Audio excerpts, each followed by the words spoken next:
For decades, Jay Leno made the world laugh. But behind the bright lights and roaring engines lies a quieter story, one not told through jokes or cars, but through love, loss, and unwavering devotion. It's the story of a man who built an empire on comedy, and now spends his days trying to help the woman he loves remember the life they shared. There's a certain warmth that comes with seeing Jay Leno's face. For decades, that trademark chin and mischievous grin filled living rooms across America. He was the man who tucked millions into bed with laughter, the gentle voice of late-night comfort, the host who never seemed to age or tire. But behind all those smiles and monologues, behind the shiny cars and the roaring engines, there was always one quiet constant in his life, his wife Mavis.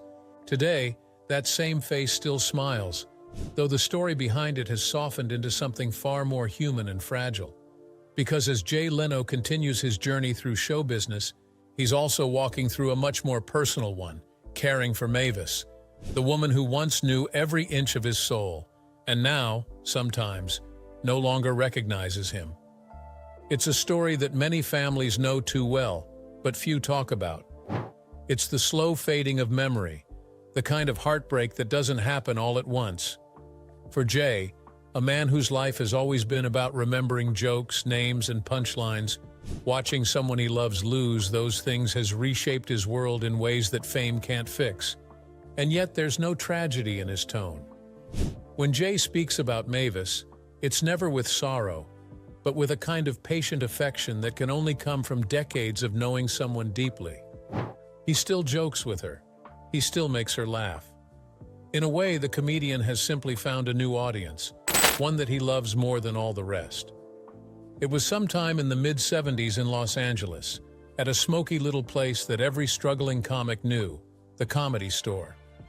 Jay was there as usual, grinding through his set, testing out jokes that didn't always land. He wasn't famous yet, but he had that energy about him. Mavis Elizabeth Nicholson, as she was known then, wasn't there for comedy. She was a writer, smart and strong-minded, and the idea of marriage had never appealed to her. Friends had dragged her out that night, telling her she needed to meet people who knew things, perhaps someone who could give her a writing job, or at least a little inspiration. She went along reluctantly, not knowing that she was about to meet the man who would change everything. As Jay came off stage that night, he noticed her sitting near the front. She had this calm confidence about her, something that instantly intrigued him. Later, he would say he wasn't very good at dating, that he never knew what to say to women. But Mavis? She was different. There was no performance between them, no awkward small talk, just a sense of ease. For Mavis, it was equally unexpected. She had always said she would never get married, that she wanted her life to be about her work and independence. But when Jay walked over to her after the show, something clicked. It wasn't fireworks or movie-style romance. It was quieter than that. A feeling that this was someone she could trust, someone who didn't make her feel small or lesser, but who made her laugh without trying. Their first conversations were simple: comedy, work, life, little nothings that seemed to stretch on forever. Jay wasn't rich or famous, but he was steady. He had this strange habit of saving every penny, of avoiding debt, of planning for a future he couldn't yet see. And while Mavis didn't think much of money, she loved the security of his mind, the way he thought things through, the way he valued consistency over chaos. Within months, they were inseparable. They moved at their own pace, not the Hollywood kind. There were no public displays, no headlines, just two people figuring each other out. When Jay finally proposed, it wasn't in some grand setting or with a film crew in sight. It was quiet and personal, just the way Mavis liked it. They were married on November 3, 1980, in a small ceremony that fit them perfectly, simple, honest, and full of laughter. For Jay, it wasn't just about love. It was about finding someone who balanced him. "I always look for qualities in women that I don't have," he once said, and Mavis had them all. She was articulate, politically aware, and deeply passionate about causes that mattered. He was a mechanic at heart, obsessed with engines and timing. Yet somehow, it worked. Over the years, Jay would rise to fame, becoming one of the most recognized faces in television. And through it all, Mavis stayed out of the spotlight, content to build a life that was theirs alone. She had no desire for fame. In fact, she once said, "The worst thing you could do to me is put me on camera." But that didn't mean she wasn't busy changing the world in her own quiet way. While Jay was busy climbing the late-night ladder, Mavis was already building something just as important, a life dedicated to activism and compassion. She became an active board member, and later the chair of the Feminist Majority Foundation's campaign to stop gender apartheid in Afghanistan. Long before the rest of the world turned its eyes to the struggles of Afghan women, Mavis was already fighting for them. It was never about publicity for her. It was about doing what was right, quietly and effectively. That's what made her and Jay such an interesting pair. He made a living by being seen. She made a difference by staying unseen. Yet they supported each other completely. Jay would often donate generously to causes Mavis cared about, sometimes making large contributions without ever mentioning it on air. Their marriage was never about matching careers or competing for attention. It was about harmony. At home, they lived simply. Despite Jay's success and massive car collection, he always kept his personal life grounded. He famously never spent his television salary, choosing instead to live off his stand-up income. He didn't drink, didn't gamble, and didn't cheat, not because he was a saint, but because, as he said, you just don't do dumb things when you're lucky enough to have something good. Mavis, for her part, was the steady calm at the center of it all. Friends say that she gave Jay a sense of peace he never had before.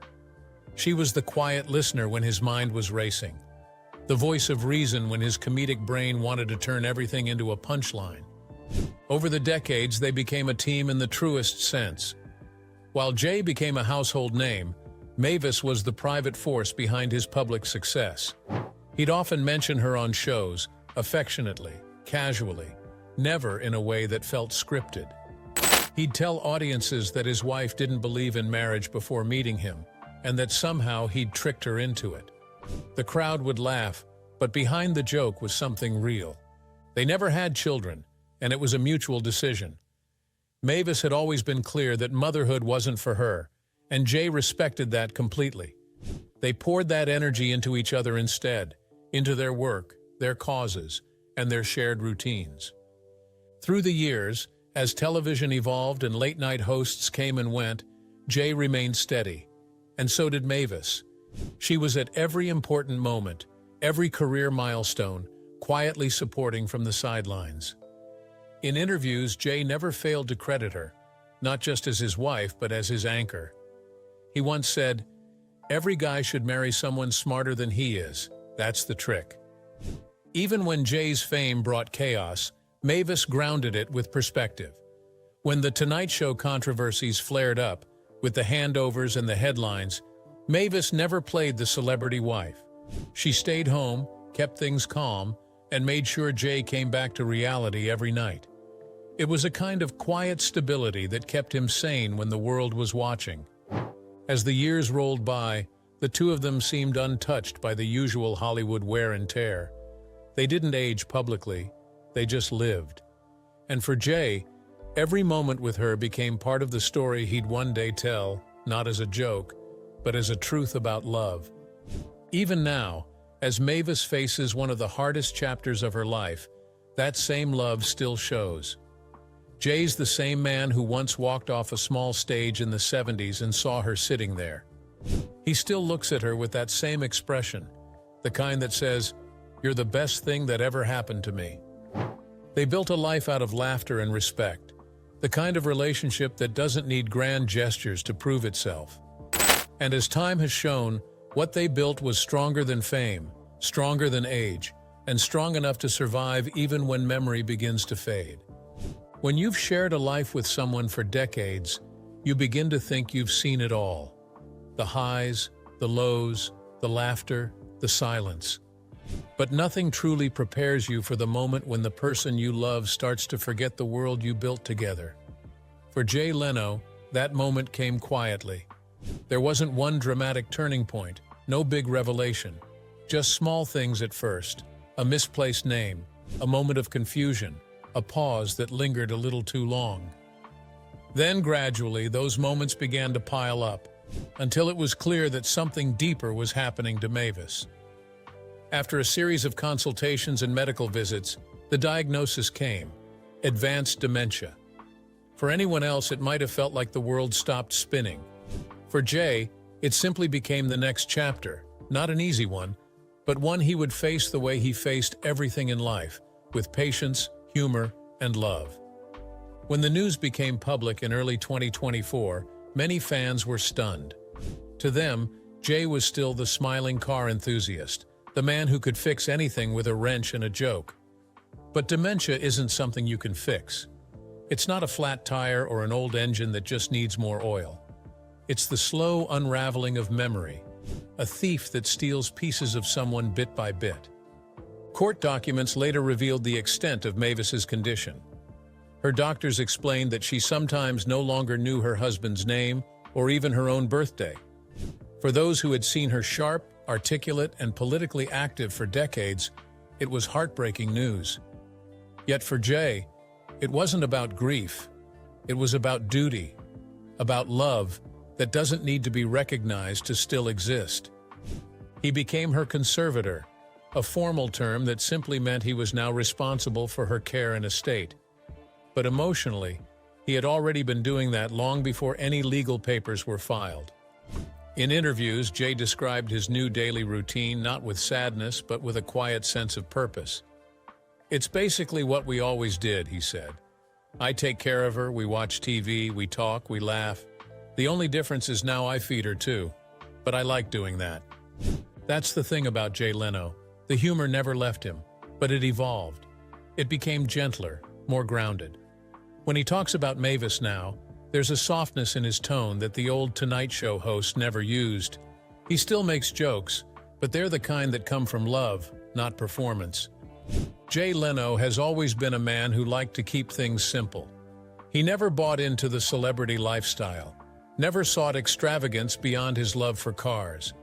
And perhaps that simplicity is what's helping him navigate this stage of life with grace. He doesn't talk about Mavis's illness as a tragedy. In his words, "I enjoy taking care of her. She's the most independent woman I've ever known, and I just couldn't be prouder of her." For many, becoming a caregiver to a spouse is one of the hardest roles imaginable. It demands patience, emotional endurance, and an unshakable sense of compassion. But for Jay, it's become another act of love. He cooks for her, helps her with daily tasks, and keeps their home filled with laughter.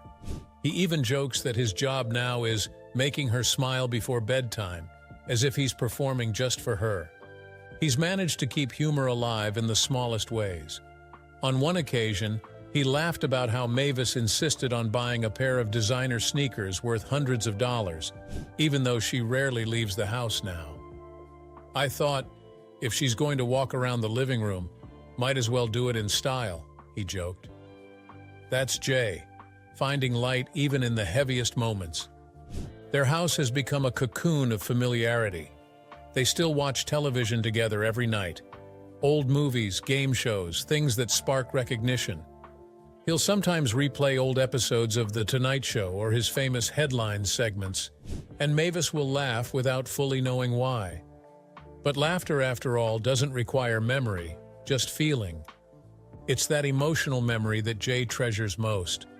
Even if Mavis can't recall their wedding day, he can still see the warmth in her eyes when she hears his voice. That connection, however fragile, is enough. When asked about how he copes, Jay's response is almost philosophical. "You make a promise when you get married," he said. "You say in sickness and in health. This is part of it. You don't run away when it gets hard."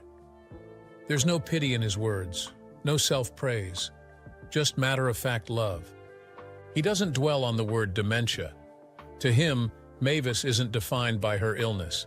She's still the woman he fell in love with at that comedy club all those years ago. She's still his best friend, his anchor, his favorite person to make laugh.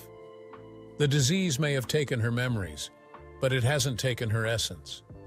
Jay has always been a private man, but lately his openness about Mavis has touched millions.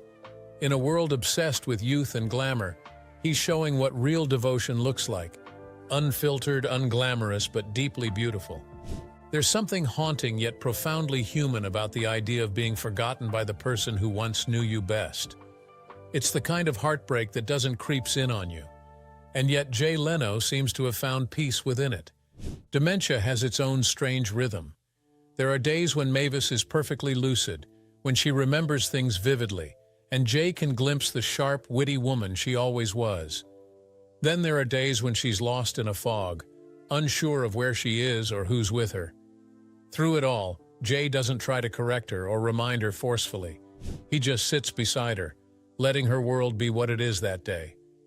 Experts often say that while dementia erases factual memory, it doesn't erase emotional connection.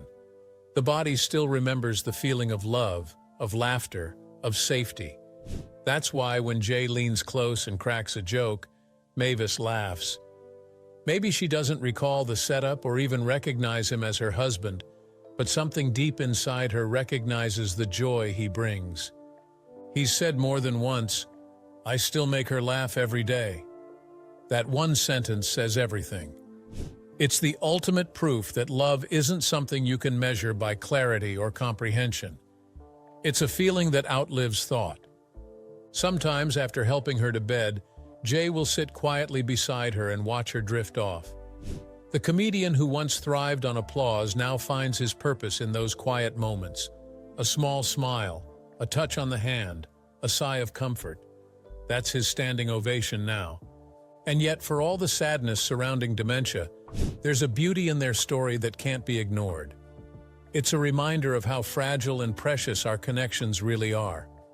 Most people think of love as grand gestures, anniversaries, and romantic trips.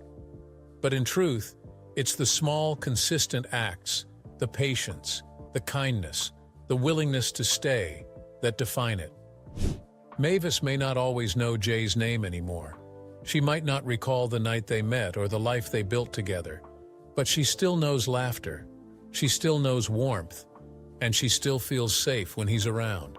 That's love. For Jay, every day is both a challenge and a gift. He once said that life doesn't always go as planned, but if you can still find something to laugh about, you'll be okay. And that's exactly what he's doing. One joke, one meal, one moment at a time. There comes a time in many long love stories when the hands that once reached out to pull you close can no longer find your face in a crowded room. For Jay Leno, that time arrived quietly, without any dramatic moment or warning. Friends close to the couple say Jay handles it with remarkable grace. He's patient, tender, and still full of the humor that once made millions laugh late at night. At times, when Mavis looks at him and doesn't recognize the man she spent most of her life with, Jay doesn't push. He just smiles. He holds her hand, hoping that even if her memory falters, her heart still feels the warmth of his. And in those rare, fleeting moments when she does remember him, maybe just through a soft glance or a quiet Jay, it's as if the world stops. The same world that once watched him command a late-night stage now watches a man content with silence, because sometimes silence is where love speaks the loudest. What's happening between Jay and Mavis today isn't a tragedy in the way headlines might make it seem. It's a love story that has entered its most fragile yet profound chapter. Mavis may not always remember Jay, but he remembers her, every detail, every reason, every promise. He's made it his mission to honor the vows they exchanged decades ago, standing strong even as time rewrites her memories. When asked in a brief interview about how he copes, Jay smiled and said, "You just keep showing up. That's what love is." And he has, through every doctor's appointment, every quiet evening at home, and every moment when her eyes wander past him, lost in a world only she can see. For Jay, recognition isn't everything. presence is. Even if her mind can no longer hold him, her soul still recognizes the love he gives, and that, perhaps, is what truly matters. Their story reminds us that love doesn't end when memory does. It's the kind of devotion that outlives fame, fortune, and even time itself. And as Jay continues to stand by her side, it becomes clear that the greatest show he's ever performed isn't on television. It's the one unfolding gently at home, unseen by cameras, but deeply felt by anyone who's ever loved and refused to let go.